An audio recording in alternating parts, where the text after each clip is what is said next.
Okay, so today we are going to be doing our introduction to graphing in vertex form. Today's assignment that we'll be working on is number 401, and that assignment is going to be an intro to vertex form. It's going to be a discovery activity where it's important for us to be looking at patterns and trying to see how this function changes and what these changes do to the graph. So before we get started with looking at this, we are going to just quickly review the parent function y equals x squared and what that looks like on a graph. So if I do a quick fake graph sketch, y equals x squared is going to be a parabola opening up looking something like this. That should be familiar to you since we've already graphed quadratics.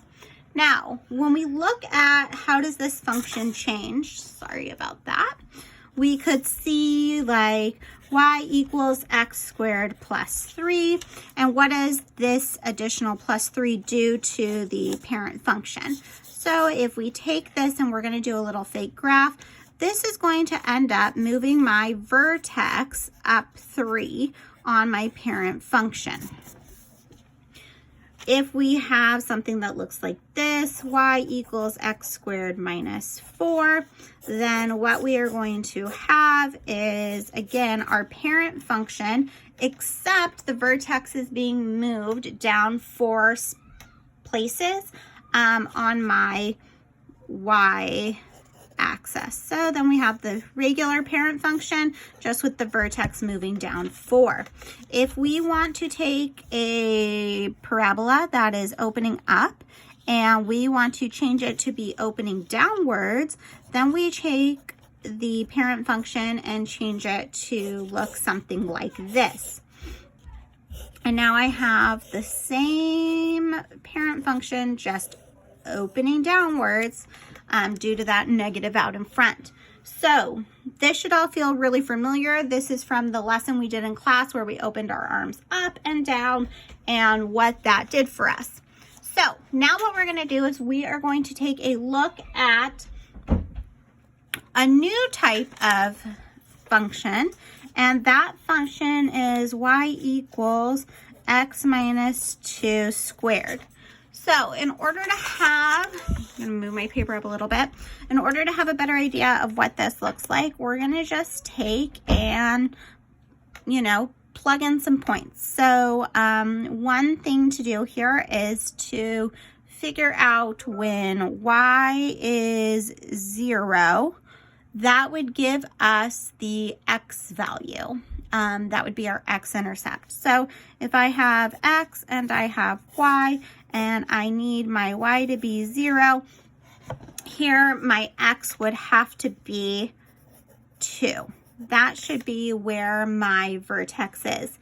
Then I can go ahead and plug in some other points. So if my x is 0, that then gives me a y value, which would be my y-intercept. So I have 0 minus 2 makes negative 2, squared makes 4.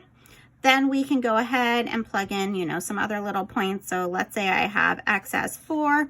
I have 4 minus 2, which is 2. 2 squared equals 4. So I'm going to take this and I am going to graph it. And I'm just going to do like a little sketch graph, like nothing too special here. 1, 2, 3, 4. Something that looks similar to this. This is my new parabola. We should have known it's opening upward because there's no negative out in front. And there we go. So when we look at this, what we're going to be doing is we're going to be looking for patterns as how did I start off with a function that looks like this, which is y equals x squared. And now I have y equals the quantity of x minus 2 squared. And how did that change it? So those are the patterns that you're going to be looking for on this worksheet 401.